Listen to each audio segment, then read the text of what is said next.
Hello everyone. இப்போ ஒரு pregnant women due டேட்டை நெருங்கும் போது அவங்களுக்கும் அவங்கள சுற்றி இருக்கிறவங்களுக்கும் வரக்கூடிய முக்கியமான கேள்வி என்னென்னா, எப்போ லேபர் பெயின் வரும், இது உண்மையான லேபர் பெயினா இல்லை ஃபால்ஸ் பெயினா, இப்படிங்கிறது நிறைய கொஸ்டின்ஸும் டவுட்ஸும் இருக்கும். ஸோ அதை பற்றி நம்ம இன்றைக்கி பேசலாம். இப்போ ப்ரெக்னன்சி அப்படிங்கிறது பார்த்திங்கன்னா ஒரு 40 வாரங்கள் டியூரேஷன் இருக்கக்கூடிய ஒரு விஷயம். ஹவவர் 37 வாரத்துக்கு மேலே எப்போ வேணாலும் லேபர் பெயின் வரலாம். இப்போ ஏன் அதை லேபர் பெயின் அப்படின்னு சொல்கிறாங்க அப்படின்னு பார்த்தீங்கன்னா, true labour pain it involves a lot of energy expenditure. நிறைய அந்த விமனோட கேலரி ஒரு ட்ரூ லேபர் பெயின் பேர்ன் பண்ணும் அண்ட் இட் இன்வால்வ்ஸ் லேபர். அதனால தான் அந்த டெர்மினாலஜியே லேபர் பெயின் அப்படின்னு வந்திருக்குது. ஹவவர் எல்லா பெயினுமே லேபர் பெயின் கிடையாது. ஸோ ட்ரூ லேபர் பெயின் அப்படின்னு பார்த்தீங்கன்னா அது எதனால் வருதுன்னா, இப்போ கர்ப்பப்பை ஒரு மஸ்குலர் ஆர்கன். ஒரு இவ்வளோ பெருசு இருக்கக்கூடிய கர்ப்பப்பை ஒரு டேர்ம் ப்ரெக்னன்சி அப்போ நல்லா இவ்வளோ பெருசாகிடுது. ஆல்மோஸ்ட் ஒரு 40 சென்டிமீட்டர் சைஸ் வரைக்கும் வருது அந்த பாப்பாவை அகாமடேட் பண்ணுறதுக்காக. அது ஒரு மசில் மயோமெட்ரியம் தசைகளான ஆனது தான் கர்ப்பப்பை. ஸோ இந்த பெயின் எதுக்காக வருது அப்படின்னு பார்த்தீங்கன்னா, தசைகள் சுருங்கி விரியறது தான் லேபர் பெயின். அது அந்த குழந்தைய பர்த் கெனால் வழியாக புஷ் பண்ணிவிட்டு அட் த சேம் டைம் கர்ப்பப்பை வாயும் ஓப்பன் பண்ணுறது தான் லேபர் பெயினோட பர்பஸ். ட்ரூ லேபர் பெயின் எப்படி இருக்கும் அப்படின்னு பார்த்தீங்கன்னா, ஒரு பேக்லேருந்து ஆரம்பித்து வயிற்று வரைக்கும் பரவும். அப்போது அந்த வயிற்று மேலே கை வச்சு பார்க்கும்போது ரொம்ப ஹார்டாக இருக்கும். அந்த கர்ப்பப்பை கண்ட்ராக்ட் ஆகும், அப்புறம் கொஞ்சம் நேரம் ரிலாக்ஸ் ஆகும், விட்டு விட்டு வரும்.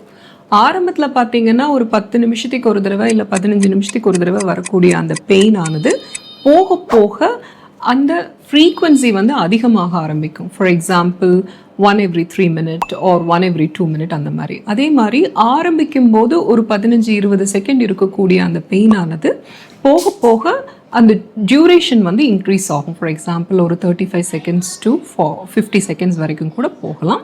பட் எப்போவுமே பெயின் கண்டினியூஸாக இருக்கக்கூடாது, விட்டு விட்டு தான் வரணும்.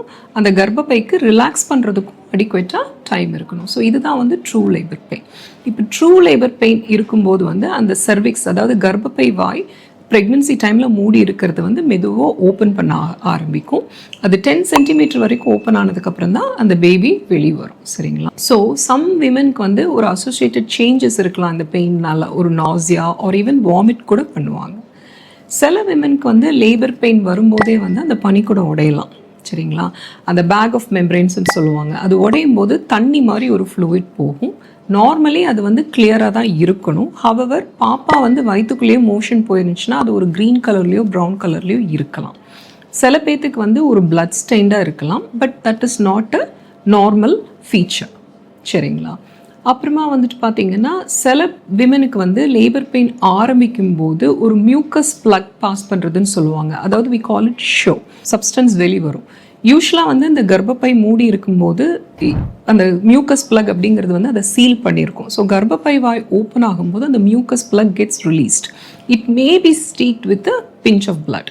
ஒரு பிங்கிஷ் அந்த மாதிரி இருக்கலாம். But at any time frank bleeding லேபரில் இருக்கக்கூடாது. ஸோ இதெல்லாம் features of true labour pain. அப்போ ஃபால்ஸ் பெயின் அப்படின்னா என்னன்னு பார்த்தீங்கன்னா, there is something called Braxton Hicks contractions.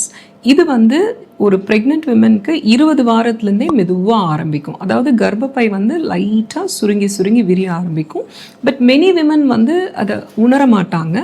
they only realize it quite late in their pregnancy. For example ஒரு 32 வாரம் 34 வாரத்தப்போ தான் அந்த கர்ப்பப்பையோட சுருங்கி விரியறதை நிறைய விமன் உணர்வாங்க.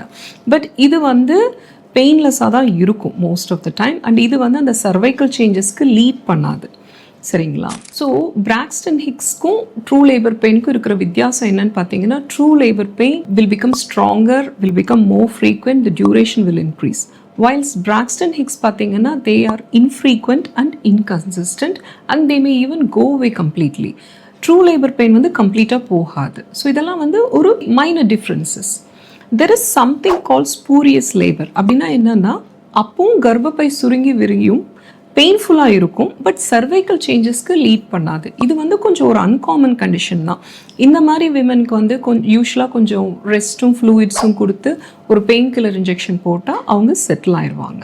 ஸோ நான் இப்போ சொன்ன ஃபீச்சர்ஸ் வச்சு உங்களால் ட்ரூ அண்ட் ஃபால்ஸ் லேபர் பெயினை டிஃப்ரென்ஷியேட் பண்ண முடியும். ட்ரூ பெயின்கான ஃபீச்சர்ஸ் இருந்துச்சுன்னா please immediately go and consult your obstetrician.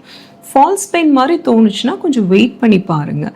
But pain settle ஆகலை, உங்களுக்கு கொஞ்சம் வித்தியாசமாக இருக்குது அப்படின்னு நினச்சிங்கன்னா please do not hesitate to go and consult your obstetrician. சரிங்களா?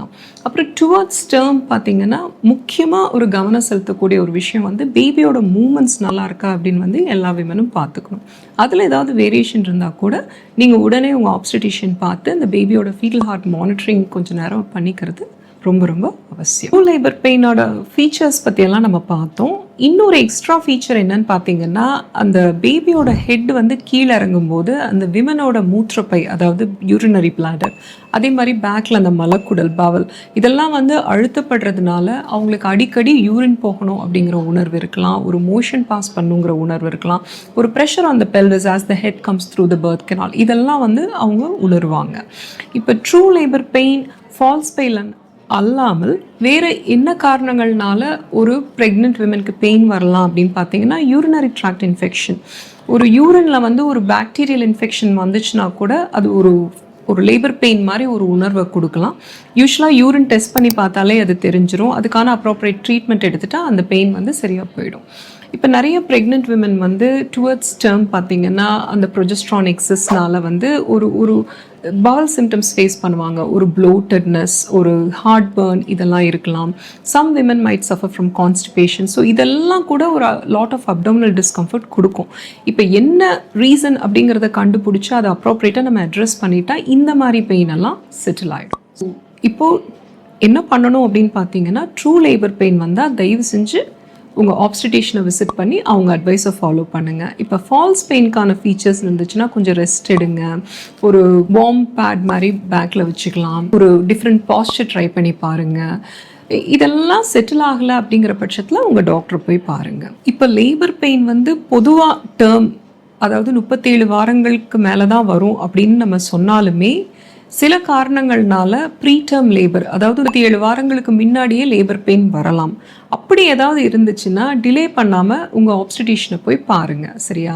சில டைம் ப்ரீடேர்ம் லேபர் பெயின் வந்து கொஞ்சம் டிஃப்ரெண்ட்டாக இருக்கலாம் டேர்மில் வர லேபர் பெயின். அதனால எந்த ஒரு மாறுபட்ட சிம்டம் இருந்தாலும் உடனடியாக டாக்டரை பார்த்துக்கிறது வந்து ரொம்ப நல்லது. I hope this video is useful. Thank you.